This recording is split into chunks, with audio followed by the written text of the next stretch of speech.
Welcome back to Hands-on How-To. On today's video, I will show you how to find your YouTube channel URL. So you just sign in to your YouTube account.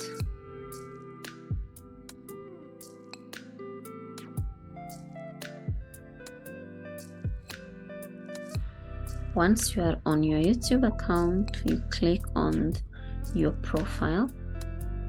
Once you click on your profile, you go to channel, and on your channel, here is the URL. Yeah, this is your YouTube URL.